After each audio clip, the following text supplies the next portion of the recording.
I'd like to call the Parks and Rec Advisory Board meeting for November 17th, 2025 to order.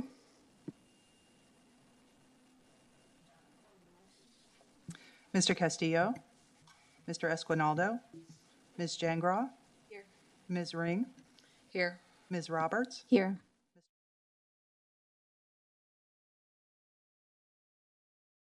My name's Nancy Klingener. I live at 1307 Eliza Street, so a block from Bayview Park, which is what I'm here to talk about today. I consider the park a neighbor and a good neighbor. Really enjoy living close to it, hearing the sounds of kids playing in the ball field, people playing on the basketball court, generally being healthy and having a good time. And I thank you for your attention to this historic and important part of our island. I appreciate the inclusion of a dog park. I'm a dog owner, but it looks kind of small from the schematic that I saw online. And it seems like the point of a dog park is to let your dogs stretch their legs in a way that they can't do in our little yards. So I'm not sure that would really be useful. I would say that I hope the improvements to Bayview Park aren't intended to increase its use as a venue for large events for two reasons. One is noise. While I love hearing people playing in the park, I don't really like it when I get boomer rock, not of my choosing, blasted so loud that I can hear it inside my own house for 2 days in a row, which is known to happen. And the other is parking, which is also a concern I have about the proposed splash pad. One is that I think there's already 2 other splash pads in the city, and we are an island with several public beaches as well. And I'm concerned about the operation and maintenance costs as well as the initial installation for that. But really the parking, Virginia Street is already overwhelmed. It's not large enough for two-way traffic, so it's one of those, like many of our streets, but where you have to wait, and especially if HOB is having an activity, pick up or drop off, or the Boys and Girls Club has drop-offs and pickups. And you might consult the police department about that because they use that route on Virginia Street coming out of the back of their parking lot. So that's about all I have to say. Thank you.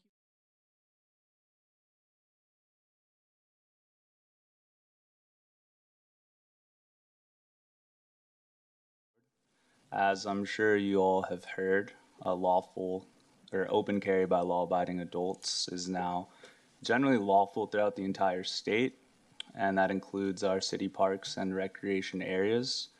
And because firearms are fully regulated by state law, the city and this board can't create our own gun-free rules in parks. We have to follow the state statutes. So in practice, that essentially means that people who want to carry or legally possess firearms in our parks openly may, open or concealed, and mere possession is not a violation under the current laws. And there are firearms still prohibited in certain places under state laws, and one nuance I think that applies specifically to our parks would be a school game or event that is on a city field would be no carry, but on the other side, a recreational league game would be treated like normal park use where lawful carry would be allowed.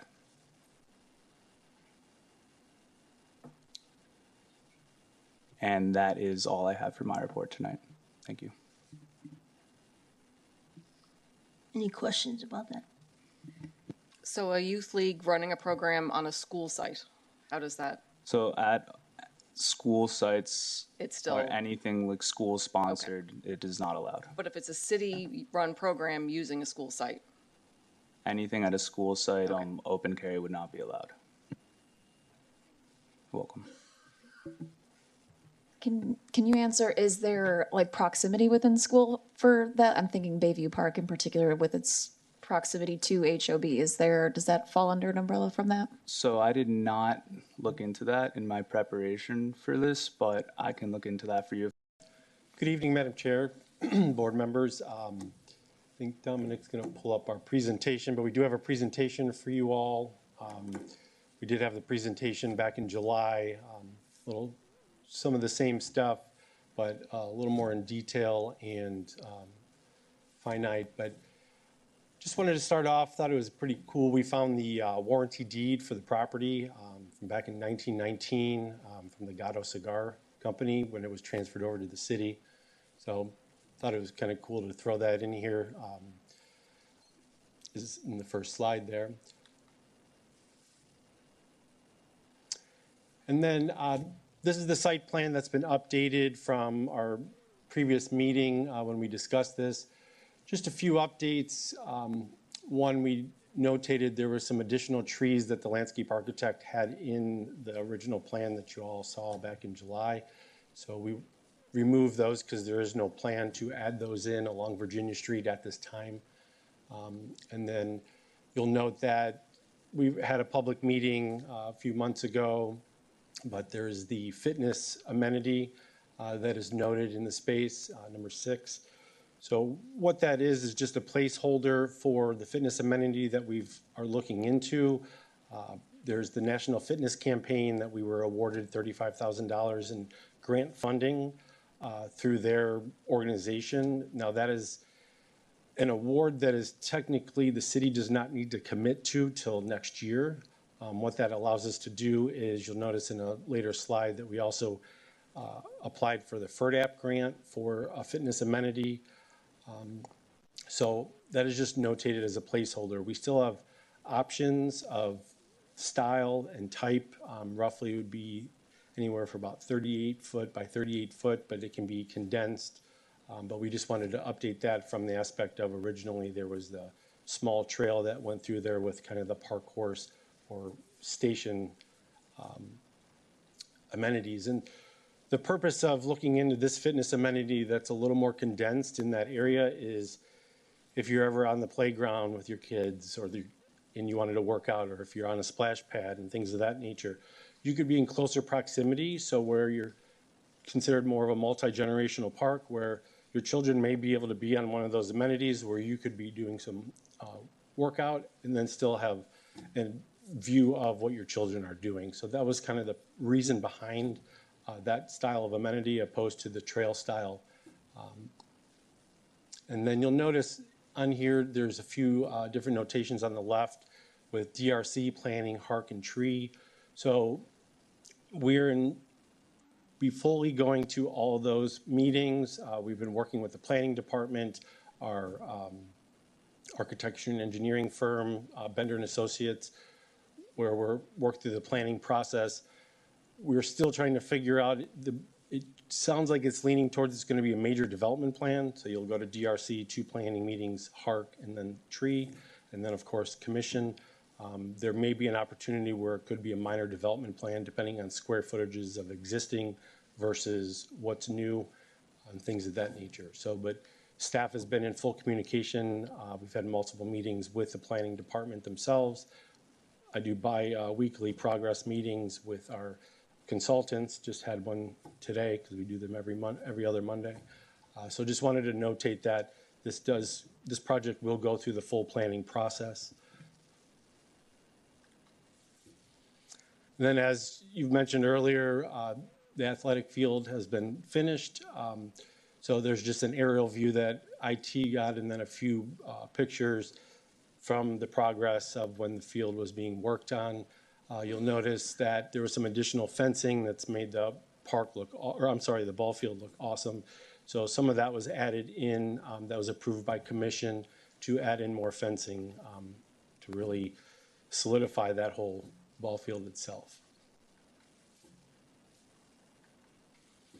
And then, as we've noted multiple times, this is a phased approach, right? We had the funding that did get passed and went to the baseball field. And then with fiscal year 25-26 budget being approved at budget workshops, we were allocated $2.289 million. So after all encumbered within that account, so after the baseball field is fully paid out, we'll have $2,346,462.59 available for what we're calling phase 2. And then what you'll notice is an itemized list of the potential phase 2. As you noted on last commission meeting and what was presented back in July, we discussed the building itself, the new bathroom building that'll encompass a new pro shop. We know we've had safety issues with the bathroom, folks locking themselves in there, and there's been issues with that. So we're trying to alleviate that, where you'll have a new bathroom portion of that new building where you'll be able to walk in. You'll be able to see underneath the stalls, but where now you can lock yourself into an individual stall. And if you're doing something that you shouldn't be doing, it's kind of hard to deal with that because you can lock yourself in. So that's a portion of it. And then also the pro shop for the Island City Tennis. We know that pro shop building, that structure is in horrible shape and something needs to be done, so then it'll incorporate that building into it. And then you'll see an itemized list. We essentially are hoping to fit all of these items in, but of course, these are cost estimates. When you send things out to bid, sometimes they come in low, sometimes they come in high, but this is what we're looking at. So you'll notice that we also have a 10% contingency in there, bringing it up to roughly $2.5 million. So we're trying to fit as much as we can with the allotted funding that we've received. So that's what that list is itemizing. And then if something does not fit in, then we would take that would move into potential phase 3 and or however funding works out. There could be phase 3, 4, 5. It's kind of TBD at this point because it's unknown. We just know the budget that we were just allotted was the figures that are shown here. And then this is just an updated schematic of that building. The only thing that we changed from what was shown back in July was you'll notice at the entry point, there's an initiative by some commissioners about incorporating vending machines throughout the city. So you might have noticed about 3.5, 4 weeks ago, there was an RFP that was sent out for vending machines. Bayview Park is one of those properties. So with HARC requirements, they cannot be seen from the right-of-way. So you'll notice that we, instead of taking space away from the maintenance area, what we did is incorporate those in the entry point of the bathroom where they're then enclosed, so then you cannot see them from the right-of-way, and then incorporating new vending machines at Bayview Park. Plus, it'd be a little more accessible and be able to see them when you come into the park as well. If you're off of Truman Avenue, a lot of folks playing tennis and things of that nature, that if they want a water, a soft drink, or a snack, and then other patrons that would go through the park. And then, excuse me, this is the 3-court tennis court complex shade structure. The existing shade structure needs desperately to be redone. I think I mentioned it back in July, but like I've gone over there to take some measurements and noticed, there's a gentleman sitting there drinking beers and there's a kid playing in there. So what we're trying to do is we would like to build a new pad, put a new shade structure that would be more open, but then you'll notice the style of bleacher, have an enclosed back side of the bleacher where it's visible so you can see what's going on, but then eliminating or potentially eliminating any tennis balls from flying out of the tennis court complex. But that's the style of shade structure that we have been looking at.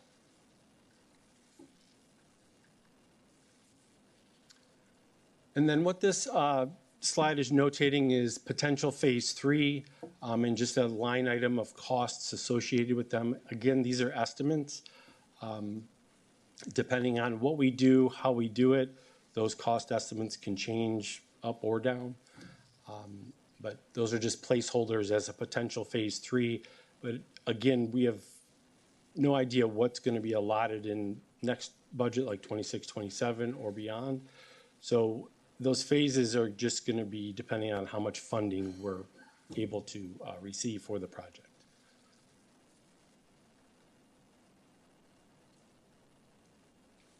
And then this goes back to the fitness amenity that we discussed. I just wanted to notate a few different options. This is the National Fitness Campaign. This is what was installed over at Bernstein Park back in 2018. There's also one up at the city of Marathon. This is the one that I notated that we were awarded $35,000 in a grant opportunity through their organization. And then we're waiting on the FERDAP grant to see where that shakes out and if we get awarded any additional funding. But you'll notice that it's a Encompass 38 by 38 pad with those different pieces of equipment that you can use. You're kind of using your own body weight. There's an app so you can track all your exercises and what you do. And then we wanted to incorporate a shade structure because we know if you're working out in Key West, especially in the summer, and you don't have shade, that many folks are going to probably want to use it. So this is just a rendition of what their fitness court would look like. And then there's a few other additional styles, as noted, that we did apply for the FERDAP grant. It's a 50-50 match. There was upwards of $200,000 you could ask for, but it depends on how much funding you have and the cost. So it broke down where we applied for $140,000. So we'll see how that grant application goes, if we score high enough, and then go from there. But this is just a different style of fitness amenity that could go into that same location, different style of workout amenities. And then here's a different style. This one is more like moving parts, where you might be able to get on like a stair stepper and things of that nature, where you might have some fixed areas and then some moving parts. The only thing that we have to look into as staff is longevity, right? We know our salinic air and environment is horrible on any sort of metal or moving parts. So just something in discussion that we're looking at all different options from a cost standpoint, from an amenity standpoint, and style. This is something that, when we get to that point, we would come back and bring here to the board and have your input, or we may receive your input today. But these are the type of things that we are looking at for that fitness amenity. If we get grant awarded, and then make a decision at that point, what can we install for the finances that we have? And then again, splash pad. So these are just a couple different types. I know the bottom left video, we notated over a year ago, more of a passive style. Originally, Hark mentioned that they were in the planning department, that they thought that a passive style splash pad might behoove going into Bayview Park, being the entrance of Old Town. But we also then have the interactive style. One thing I will note, if you look at the top left, I did have a conversation with the city of Homestead. So the city of Homestead actually installed the top left splash pad. But what they had was originally installed a splash pad with a full functioning pump station or pump house, similar to what we have at Truman Waterfront. It's roughly about 2,000 to 2,500 square feet, depending on how you plan it out. So what they did was they had a full functioning splash pad with the building. They had a lot of issues with it. They then went and took that, eliminated the building itself, as in all the pump station and the way the pumps work. They installed that. And then what they did was, instead of doing the recirculation, they then drain it into stormwater or your sewer, essentially. And then it's just your water comes on, comes through, and then goes out into the, your gray water or your wastewater. Clearly, the issue with that is you're always paying for water. Every time it turns on, it comes out, and then it goes away. So they just spend roughly about $450,000 to replace what they already had and go with that style. So that was between 2,000 and 2,500 square feet. But those are the interactive styles as well.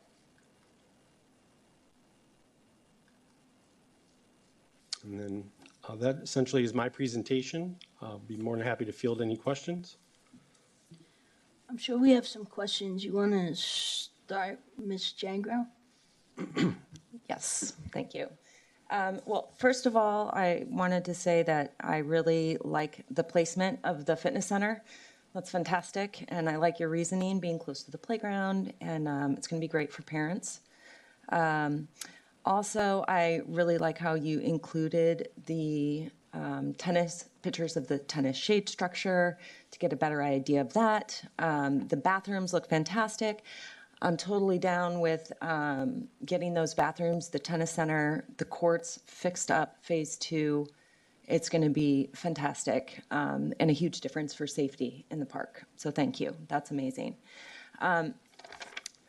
I guess I'm struggling with how we're calling this a master plan, because a master plan suggests that it's the entire plan.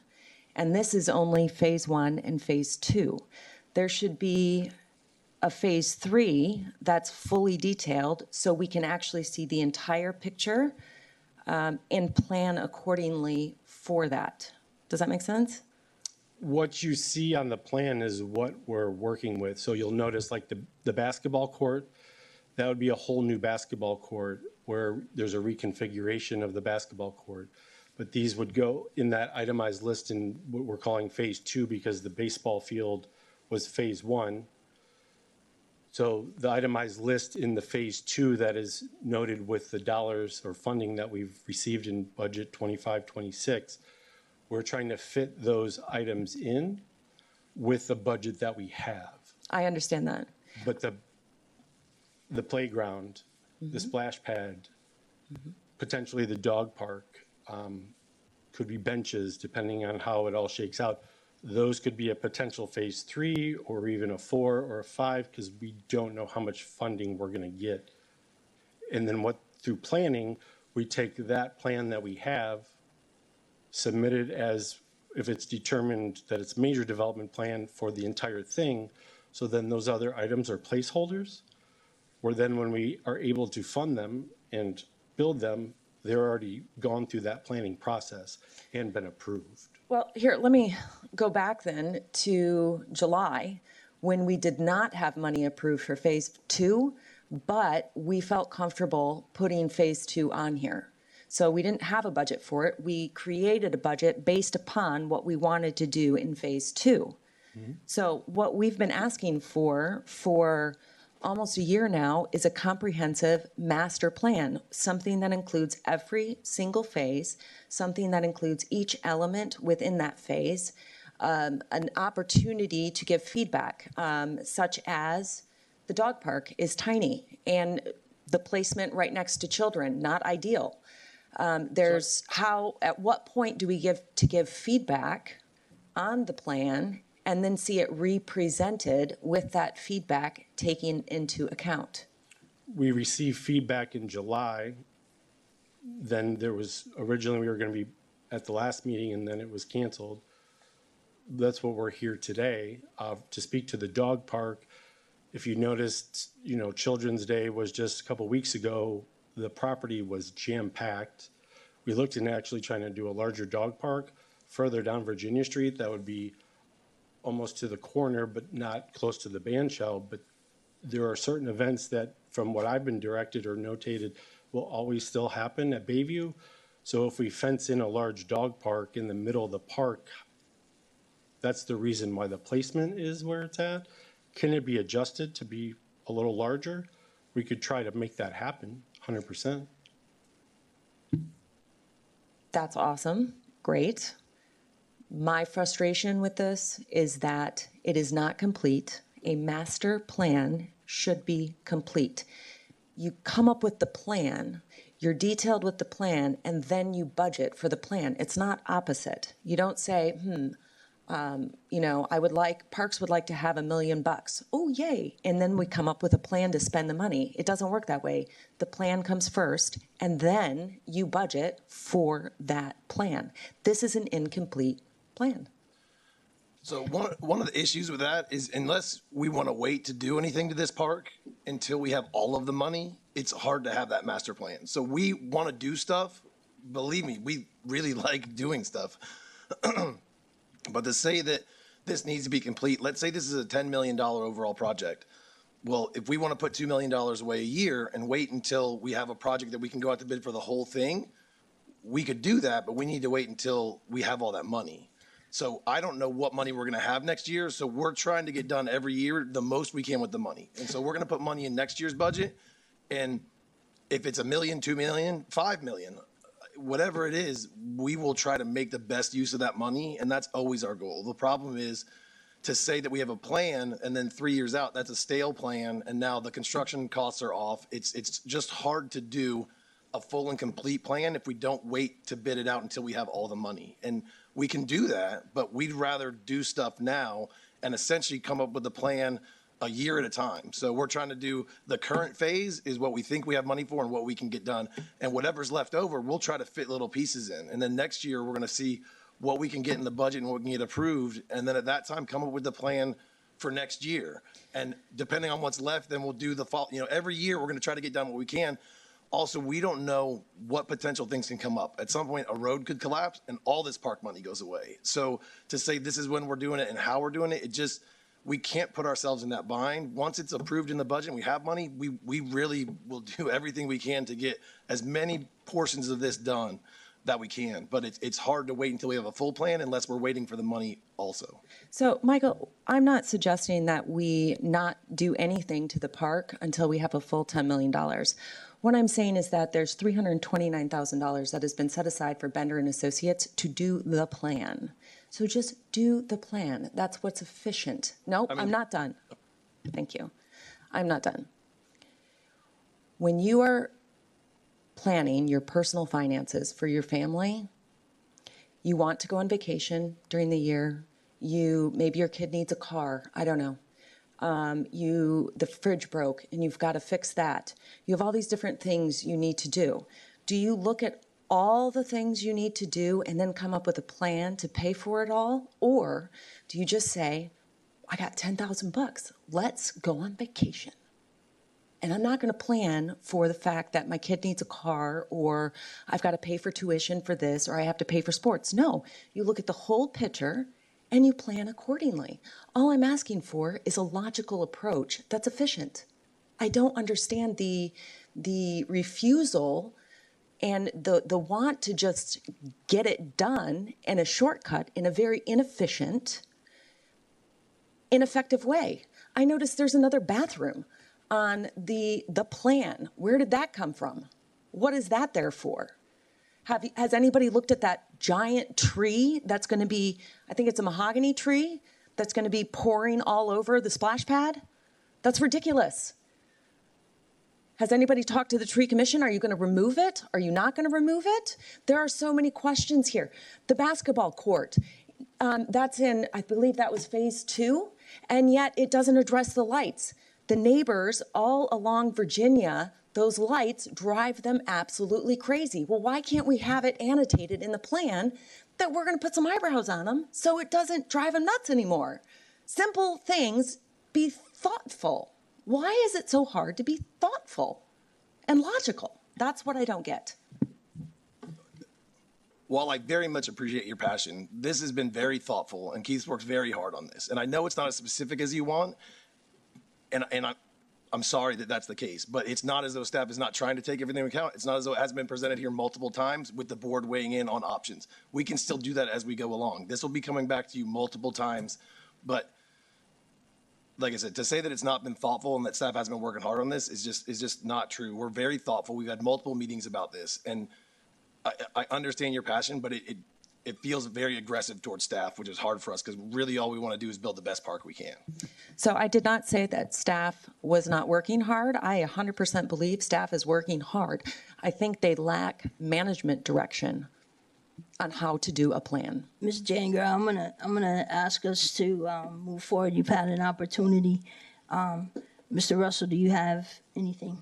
I'll share a couple comments. I guess I'll start with what I see as some of the highlights in phase 2. And in my mind, if I'm standing on Virginia Street and I'm looking through the park at Roosevelt, it sort of seems like the project is starting to the left, which was the field that we just turfed.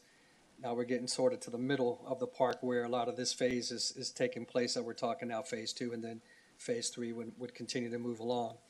I love that we're encouraging health and wellness. Having a healthy community, I think, is very important for everyone. That park is the true definition of a multi-general use park. So regardless of your age, you have access out there.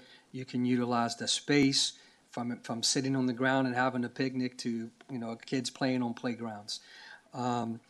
The other thing I would comment, you probably would do this, is making sure that the playground is ADA accessible for special needs kids. That should be an easy one when you start to select the playground features. For me personally, this has been a 6-year journey for me, like staff.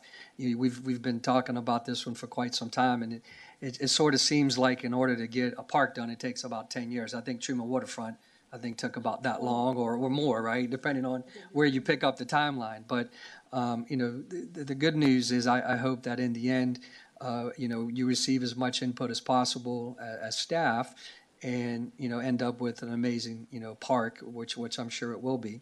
What I really wanted in the beginning was a good comprehensive list of the features for the park, which I think you've done that. And I think that what the community's been asking for is captured there with some nuances, of course. What the final splash pad, for example, will look like is, sure to have some more conversation at our advisory board. I think that the cost, to give us an idea where this is going financially speaking, was needed. So that's good to see those targets.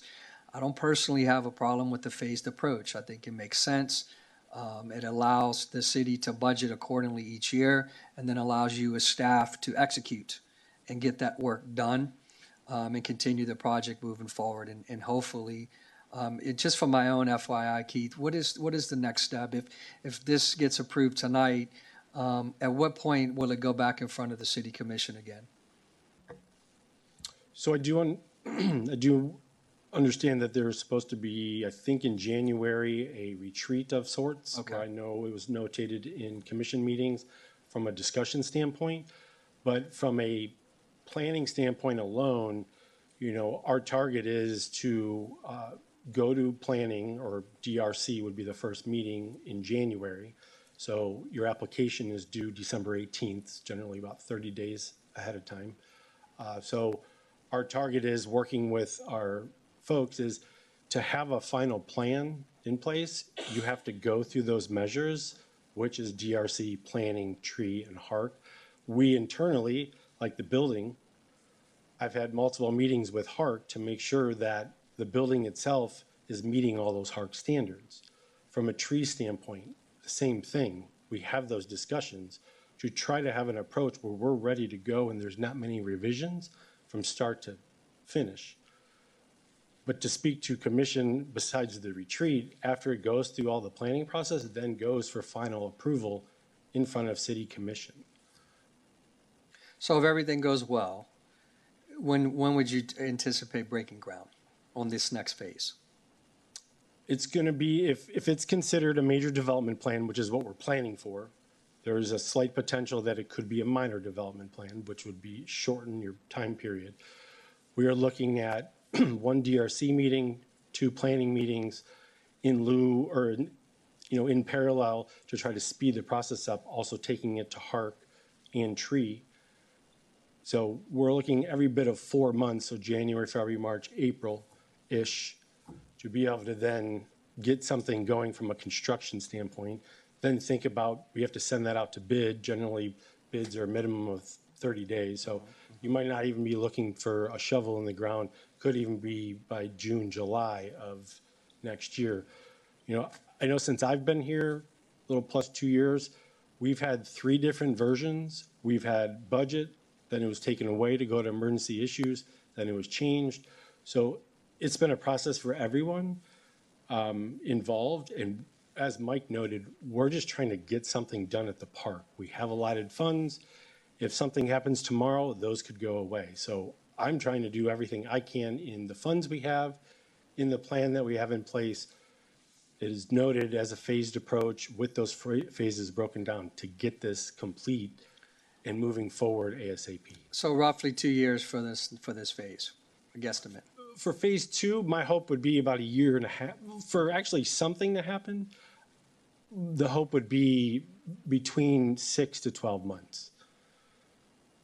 It's going to be dependent on that planning process and getting through planning to then, of course, have a bid packet. and final drawings to then be able to send those out to bid that are permittable drawings. All right, I'm trying to get a sense of timeline for this next phase. Thank you. I'm good, Madam Chair. Ms. Roberts? You know, I look at phase two, I appreciate how this was phased out. I think that was done in response to the communication that we had with you. So I appreciate your response to that. I think this next phased approach, the safety of our kids out at the park with the bathrooms, I'm fully behind that. The tennis courts get used, and it's a great thing for our community. The basketball courts are getting used. I think everything that I see on phase two here is something that we should use money that we have right now to move forward with. I think that the work that you guys have done on this phased approach, given the situation of being in the public sector, I think we're on our way to something really great that our community can enjoy. So thank you for your work. Thank you. Ms. Ring? I'll keep my comments brief, but I appreciate all the effort that's gone into it. I feel like if anyone who's been watching this over the years has seen it take steps forward and steps back, and it's been challenging. And I often think about Mr. Russell's comments about this park being such a significant piece of property, a piece of history, and a place that many generations enjoy. And I look forward to all the great things that it'll be able to bring to our community. And although in a perfect world, we would know everything that we're able to do over a long period of time, I do think that at this point, it's important that we look to what we are able to do at this point in time, and I appreciate all the effort that's gone into it. Thank you. Keith, I just have one question. On November 5th, there was an item that went before the city commission for this building, and that was already approved. Is that correct? Excuse me, correct. So generally you'll note within the city, like when you go to Truman Waterfront, the splash pad that's there, that was a prefab building. So this is a similar process where the company that was approved was called Romtech. They do parks throughout the whole country. Similar process where they provide design and supply of the materials. And it's kind of like been an expedited scenario where I've been able to go to them. We're working on the design of the rest of the park. We can kind of put those in parallel or conjunction of one another. Where now you've seen some of the drawings. They're not final because we had to sign a contract to get final drawings. And then we iron out some of the details. But now we can add that directly into the packet because I've been working on that alone on the side from Bender's contract, where we then can take money maybe out of Bender's contract to not spend as much on that design, but then try to move it in parallel it's not going to cut off like 6-8 months, but I'm just trying to get something done as quick as possible. So yes, the short answer is that was approved at City Commission for design and supply of the building. If we need to adjust anything from the design standpoint, we can do so. But it's pretty much ready to go from the aspect of it meets HARC standards, and we've tried to take all those details for that building to get something going, because the next part of phase 2 is that building needs to be built, new utilities need to be ran, then we need to omit the existing bathroom that's there, cap all those utilities to then open up space if we get the grant funding to be able to maybe do the fitness area. So I'm trying to do everything I can to move it as fast as we can, even though we know sometimes we move at a snail's pace. Okay, thank you. Is there a motion? I have another comment. If we approve this master plan, it states that irrigation and turf to be installed in later phase. That would mean we're all agreeing that this park can be turfed. Grass turf, not artificial turf. Okay. Yeah. No, it's not. It would say, I know sometimes it gets confusing because we refer to artificial turf just as turf, but this would, the only piece there that was going to be artificial turf is the field that was done. Everything else will either be the flexi pay for playgrounds and stuff, or it'll be grass in the main part of the park. Okay. And just to be clear on that component, Community Services has been working to try to get the irrigation system back to functioning working order. You've noticed that they brought soil in to try to level those areas. The intent at this point in time is we won't have to do that. But if the irrigation system fails, then at a later date, we would have to look at a new irrigation system. But that is to my knowledge, we're not looking to put a new irrigation system in. Just to Right now. comment on that, yeah, sorry, I didn't mean to cut you off. But community services, we did find like the original irrigation design. And so over the past year or two, when we're in and around other projects, we'll go there and we've been working. And for the most part, the irrigation there is functioning now. So that's when we started dumping the soil and stuff to try to get grass to pop up. But the irrigation system currently is working. But we found the old system and didn't have to install a new one. So we did get that up and running. What is the plan with the tree in the splash pad?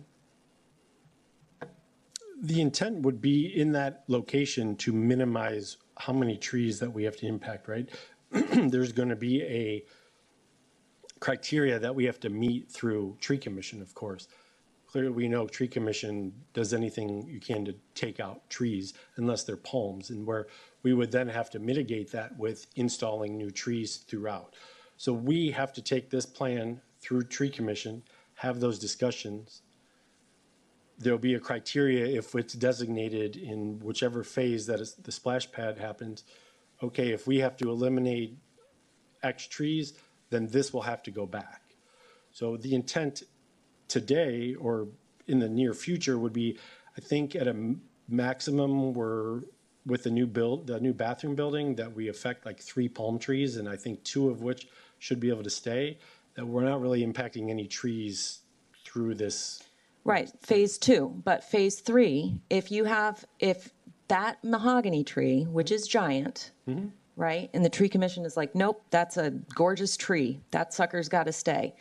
That is not good for maintenance on top of a splash pad, having leaves fall all over the splash pad. It's going to clog all your drains, it's going to clog everything. So my thought would be, if there's a master plan, we would look at all of these things that can impact a design, because it might be the splash pad needs to be in a different location. And then we have to consider where it has to be close to a restroom. And it continues. This is why you do a whole plan. Like, The plan is in front of you. It's in that location. but you don't know if it's okay. You don't know if it is okay, too. Okay. I mean, You'll have to listen to that in the video.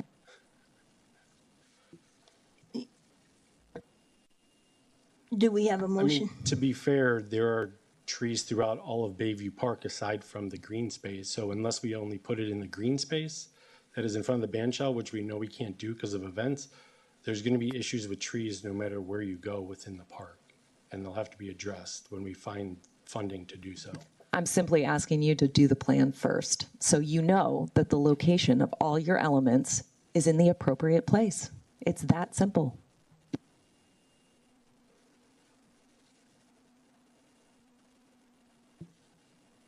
Do we have a motion?